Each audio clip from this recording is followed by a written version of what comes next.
L'illusion fondatrice. Tout commence par un chiffre vertigineux et une trahison apparente de la réalité. Le mythe, une valeur de consensus global, GCV, fixée à 314 159 $ par paille, espérée non pas comme une fluctuation de marché, mais comme une valeur stable pour un écosystème fermé. L'étincelle. L'enthousiasme a explosé suite à une capture d'écran montrant Nicolas Kokkalis, le fondateur, validant ce GCV-based pricing pour le futur PIDEX. Pour la communauté, c'était l'adoubement officiel, le signe de la main du roi. La douche froide. Une vérification à la source révèle que cette capture est un faux. Sur le compte officiel, aucune trace de ce message. La dernière publication date de 2021. Toute une stratégie communautaire s'est bâtie sur une information fabriquée. La nécessité mathématique. Malgré la fausseté de la preuve initiale, l'idée survit car elle porte une promesse économique audacieuse, celle de devenir le partenaire crypto d'Apple. L'hypothèse Apple. La théorie suggère que Pi, grâce à son protocole économe, serait le partenaire idéal pour Apple Pay, contrairement à un Bitcoin trop lent et énergivore. Le problème de tuyauterie. Apple Pay traite 6 000 milliards de dollars par an. Si la valeur du Pi est faible, exemple 100 $, il n'y aurait pas assez de jetons en circulation pour couvrir ce volume, créant une crise de liquidité immédiate. La solution GCV, une valeur unitaire astronomique, 314 159 $, devient alors non plus un rêve d'enrichissement, mais une exigence technique pour faire passer un tel volume de valeur sans assécher le réseau. L'architecture de l'ombre. Au-delà des rumeurs, des mécanismes concrets et techniques se mettent en place dans l'ombre pour soutenir cette vision. Le silence forcé. Le mutisme de la Core Team n'est pas une faiblesse, mais une contrainte légale liée au Clarity Act qui leur interdit de commenter la valeur future sous peine d'être accusés de manipulation. Le choc d'offres. Avec plus de 80% des pailles minées bloquées volontairement pour 3 ans, l'offre réelle au lancement sera minuscule face à la demande. C'est une rareté organisée pour faire exploser le prix. Le gardien IA. Des développeurs travaillent sur Maxima HyperPy, un système d'IA conçu comme un videur qui rejetterait les transactions ne respectant pas la valeur du GCV, créant une muraille entre l'économie interne et la spéculation externe. La réalité décentralisée. L'histoire du GCV pose une question fondamentale sur la nature de la vérité dans un projet décentralisé. Deux mondes parallèles. Le projet avance sur deux rails qui ne se touchent pas. D'un côté, le code et la stratégie officielle, de l'autre, la croyance et la mythologie communautaire. Le pouvoir de la croyance. Même si l'étincelle initiale était fausse, la mobilisation qu'elle a engendrée, système de paiement, code, lock-up, devient, elle, bien réelle. La question finale. Dans un réseau décentralisé, qui décide de la réalité ? Est-ce la validation officielle du sommet ou la conviction de millions d'utilisateurs qui construisent l'infrastructure et imposent leurs propres valeurs ? Rester jusqu'à la fin de la vidéo, c'est découvrir l'essentiel. C'est là que se cache le message qui change tout. Le moment où tu comprends pourquoi tu as regardé. Ne pars pas, chaque seconde compte, et la dernière peut transformer ta vision entière avant d'avoir vu la conclusion, car c'est souvent elle qui te donne envie de revenir. Bienvenue, aujourd'hui on se plonge dans un sujet qui met le feu à toute une communauté, le Pi Network et la fameuse validation du GCV. La valeur de consensus global. Exactement. L'écosystème est en ébullition, convaincu d'avoir reçu un signe, un feu vert venu tout droit du sommet du projet. Et pour analyser ça, on a une pile de sources assez hétéroclites, on peut dire. Ah oui, il y a des analyses passionnées de la communauté, des captures d'écran qui ressemblent à des fuites explosives, des contre-enquêtes qui viennent tout démolir et des théories. Disons audacieuse. Voilà, c'est le mot, audacieuse, sur l'avenir du projet. Notre mission, c'est donc de faire le tri. On va essayer de démêler le vrai du faux, de comprendre les arguments techniques derrière tout ça, et surtout de voir ce que ça signifie pour les millions de pionniers, ceux qui minent patiemment du Pi sur leur téléphone depuis des années, en attendant le grand jour. C'est ça. Avant de plonger, peut-être juste reposer les bases. Ce qu'est le GCV. Bonne idée. Ce n'est pas une valeur qui fluctue au gré des marchés comme le Bitcoin, non. C'est une idée, presque une utopie, née de la communauté Pi. Fixer une valeur stable et incroyablement élevée. 314 599 $. Précisément. Et l'objectif, c'est que le Pi serve d'abord comme une monnaie d'échange dans un écosystème fermé, à l'abri de la spéculation. Une sorte d'économie parallèle, quoi. Parfait. Alors, allons-y, décortiquons ce qui a mis le feu aux poudres. Tout part d'un geste qui semble anodin, mais qui, dans cet univers, a été interprété comme un séisme. Une capture d'écran. Une capture d'écran du compte X, donc l'ancien Twitter, du docteur Nicolas Kokkalis, le fondateur de Pi. On y voit son compte reposter un message bien précis. Et ce message, c'est la pièce maîtresse. Il mentionne noir sur blanc une tarification basée sur le GCV. JCV-Based Pricing. C'est ça, pour le futur PIDEX, la plateforme d'échange décentralisée de Pi. Pour des milliers de membres, l'interprétation était limpide.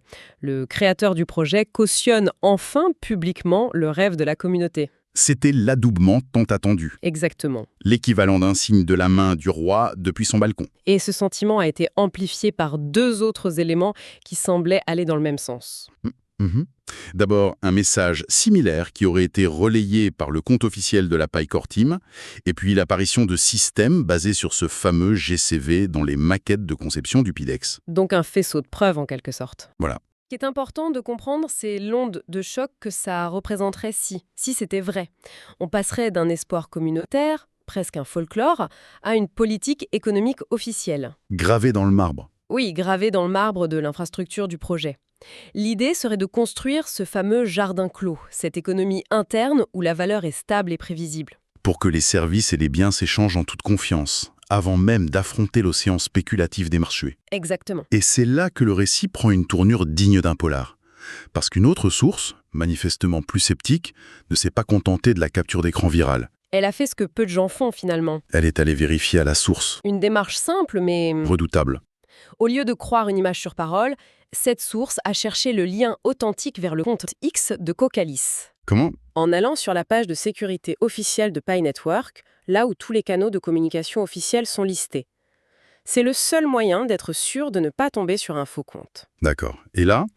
C'est la douche froide. Ah. Le verdict tombe.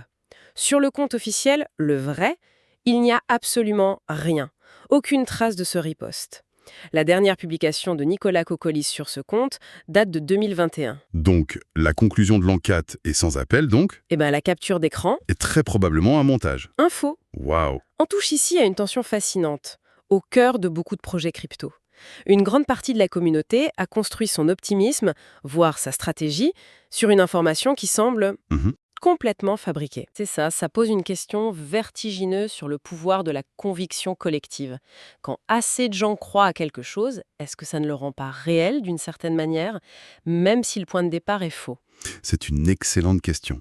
Ça veut dire que le silence de la core team, qui pourrait être vu comme une faiblesse, devient paradoxalement un terrain fertile pour que la communauté construise sa propre mythologie. Et une autre source apporte une explication réglementaire à ce silence. Ah oui. Selon un projet de loi américain, le Clarity Act, tant que le réseau n'est pas vraiment décentralisé, Pi est considéré comme un système centralisé, contrôlé par ses fondateurs. D'accord, je vois. Et ce statut les met sous une loupe réglementaire très stricte. Ils ne peuvent absolument pas faire de commentaires sur la valeur future du Pi sans risquer d'être accusés de manipulation de marché. Ou de promotion d'un titre financier non enregistré. Précisément. Donc ce silence n'est pas un choix, c'est une contrainte légale. Mais ce vide, la nature a horreur du vide. Il est immédiatement comblé par des rumeurs, des espoirs, et parfois, comme on le voit, par-delà des informations. Voilà. Donc, la preuve officielle s'effondre. Mais ce qui est incroyable, c'est que même si la source de l'incendie est fausse, le feu, lui, s'est propagé. L'idée a fait son chemin. Exactement. Cette idée d'une validation par le sommet a en quelque sorte décomplexé la communauté et a fait émerger des théories bien plus spectaculaires. La plus folle d'entre elles, c'est ce lien supposé avec Apple Pay. Ah, la fameuse théorie Apple Pay. Oui. Et cette théorie, aussi folle qu'elle paraisse, essaye de s'appuyer sur des indices. On parle de fuite présumée de code dans une version bêta d'iOS 19. Qui montrerait une passerelle de paiement crypto. Et l'architecture de cette passerelle correspondrait, selon ces sources, à celle du testnet de Pi. C'est bien sûr invérifiable à ce stade. Et pour couronner le tout, il y a ce message anonyme posté sur un forum par un prétendu employé d'Apple. Il affirmait que l'entreprise cherchait un partenaire crypto avec 2 caractéristiques, une approche centrée sur le mobile et des dizaines de millions d'utilisateurs. La description colle parfaitement à Pi. C'est ça. L'argument de fond, c'est que Pi, avec sa simplicité, son protocole économe en énergie, le Stellar Consensus Protocol, serait un partenaire bien plus logique pour Apple que Bitcoin. Qui est jugé lent, énergivore et cher. Exactement. Et si on suit ce fil jusqu'au bout, on arrive à une justification purement économique du GCV. Les sources ne parlent plus d'un rêve, mais d'une nécessité mathématique. D'accord, explique-nous ça. Le raisonnement est le suivant. Apple Pay traite un volume de transactions annuel qui se chiffre en milliers de milliards de dollars. C'est colossal. On parle de 6 000 milliards de dollars par an. C'est un chiffre qui donne le vertige. Absolument. Maintenant, imaginez que Peer soit intégré et doive gérer ne serait-ce qu'une petite fraction de ce volume. Ok. Si la valeur d'un Pi est faible, disons 10 ou même 100 dollars, le système s'effondrerait. Comment ça? C'est un peu contre-intuitif. Ce serait une crise de liquidité instantanée. C'est un problème de plomberie en quelque sorte. On ne peut pas faire passer un océan à travers un tuyau d'arrosage. D'accord. Pour gérer des milliards de dollars de transactions chaque jour, il faudrait des centaines de millions de Pi disponibles à l'échange en circulation permanente. Or, l'offre disponible est limitée. Le réseau s'assècherait en quelques heures. Il n'y aurait plus assez de Pi pour faire les transactions. Exactement. Pour qu'un système de paiement mondial de cette envergure puisse fonctionner, la valeur unitaire de l'actif qui le soutient doit être très, très élevée. Pour qu'un seul Pi puisse transporter une grande valeur sans vider les réserves. Voilà. Dans cette optique, le GCV à 314 159 dollars n'est plus un fantasme, mais une exigence technique. Le calibre de tuyau nécessaire pour supporter le débit d'Apple Pay. C'est exactement ça. La valeur élevée n'est plus le but, c'est le moyen. D'accord. C'est une théorie ambitieuse. Mais ça soulève une autre question. Comment un projet qui n'est même pas encore officiellement lancé pourrait-il ne serait-ce qu'espérer rivaliser avec des géants comme Bitcoin ou Ethereum? Alors, une de nos sources développe la théorie du géant endormi, prêt à réaliser un dépassement éclair du top 5. L'arme secrète. L'arme secrète de Pi, ce n'est pas tant sa technologie que sa communauté. On parle de plus de 50 millions d'utilisateurs. Mais le chiffre brut n'est pas le plus important. Non. Le détail qui change tout, c'est que des millions d'entre eux ont déjà passé le processus de vérification d'identité, le fameux KYC, Know Your Customer. En clair, ils ont prouvé qui ils sont avec une pièce d'identité. Et c'est là qu'on touche au cœur de la stratégie. Le KYC, que beaucoup d'utilisateurs ont pu voir comme une contrainte administrative un peu pénible, devient en fait l'atout maître de Pi. C'est exactement ça. Au moment où les nouvelles régulations mondiales se mettent en place, comme la loi MiCA en Europe, qui impose des règles strictes sur l'identification, Pi arrive avec une base d'utilisateurs déjà conforme. voilà. C'est un peu comme si tous les autres coureurs devaient s'arrêter au stand pour remplir des papiers alors que Pi est déjà en piste. Pour les banques, les fonds d'investissement qui ont l'obligation de savoir à qui ils ont affaire, Pi serait un actif prêt à l'emploi. Et cette conformité réglementaire est couplée à un mécanisme économique très particulier, le choc d'offres. Oui, les sources indiquent que plus de 80% des Pi minés sont volontairement bloqués, lock-up comme on dit, pour des durées allant jusqu'à 3 ans. En échange d'un meilleur taux de minage. C'est ça. Conséquence quad. Au moment du lancement sur le marché ouvert, la quantité de Pi réellement disponible à la vente sera minuscule. C'est une rareté organisée. La stratégie est donc de créer les conditions d'une tempête parfaite. La formule du dépassement éclair. Exactement. D'un côté, une demande potentiellement mondiale et massive des institutions, du grand public. De l'autre, une offre disponible ridiculement faible. Mathématiquement, la pression ne peut aller que dans un sens, une explosion du prix. C'est un peu la stratégie de De Beers avec les diamants. Contrôler l'offre pour garantir la valeur. Et cette vision stratégique n'est pas qu'un château de cartes théorique. Nos sources pointent vers des développements techniques très concrets, visibles sur des plateformes de code comme GitHub. Un projet en particulier retient l'attention. Maxima Hyper-Pi. Qu'est-ce que c'est? Son concept est radical. Il s'agit d'un système d'intelligence artificielle autonome conçu pour être le gardien de cet écosystème à valeur stable. C'est une sorte de videur intelligent à l'entrée du club GCV. Un videur. Oui, il serait programmé pour analyser chaque transaction et n'accepter que les bons Pi, c'est-à-dire ceux minés à l'origine, pour les échanges à la valeur de 314 159 000 dollars. Et il ferait quoi des autres Pi? Ceux qui viendraient par exemple d'une plateforme d'échange externe où le prix serait de 100 $. Il les rejetterait, systématiquement. D'accord. Ce système a pour but de construire une muraille de Chine numérique entre l'économie interne du GCV et les marchés spéculatifs externes. Il concrétise cette idée d'un système à double valeur. Une valeur interne haute et stable pour l'utilité et une valeur externe basse et volatile pour la spéculation. Voilà, Mais pour qu'un tel système fonctionne, ce jardin clos a besoin de fenêtres sur le monde extérieur. Comment peut-il obtenir des informations fiables? C'est là que le rôle des oracles, comme Chainlink, mentionné dans nos sources, devient absolument crucial. Il faut imaginer un oracle comme un traducteur assermenté. Mhm. La blockchain est un monde fermé. Un oracle lui traduit de manière fiable ce qui se passe dans le monde réel, le cours du dollar, la météo, pour qu'elle puisse réagir. C'est un pont sécurisé. Exactement. Sans ce pont, l'écosystème serait aveugle et sourd, incapable d'interagir intelligemment avec le reste de la finance mondiale. Le parcours qu'on vient de faire est assez fou. On est parti d'une simple capture d'écran d'une validation qui semblait sceller l'avenir du GCV. On a vu comment cette preuve s'est effondrée. Sous le poids d'une simple vérification. Et pourtant, au lieu de tout arrêter, cet effondrement a ouvert les vannes à des théories encore plus grandioses, comme celle d'une alliance avec Apple et à une analyse stratégique qui positionne Pi comme un possible disrupteur. Toute cette histoire du GCV, c'est une étude de cas parfaite sur la force de la conviction d'une communauté face à une incertitude quasi totale.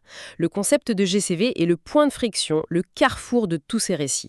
Est-ce un simple rêve collectif ? Ou est-ce que c'est, comme le suggèrent les théories les plus extrêmes, une condition technique indispensable pour l'avenir de la finance sur mobile? La vérité est sûrement quelque part entre les deux.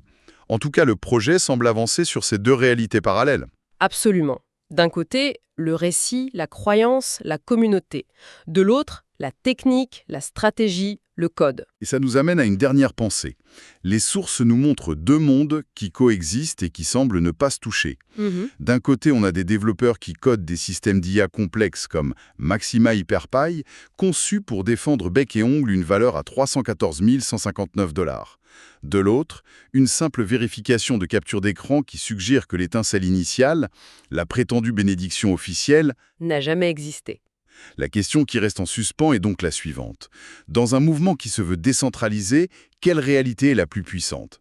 Est-ce la parole ou en l'occurrence le silence prudent du sommet, ou est-ce la croyance et les actions collectives des millions de personnes qui, à la base, construisent l'écosystème, écrivent le code et surtout y croient assez fort pour lui donner une valeur, qu'elle soit validée ou non ? C'est peut-être ça la vraie question.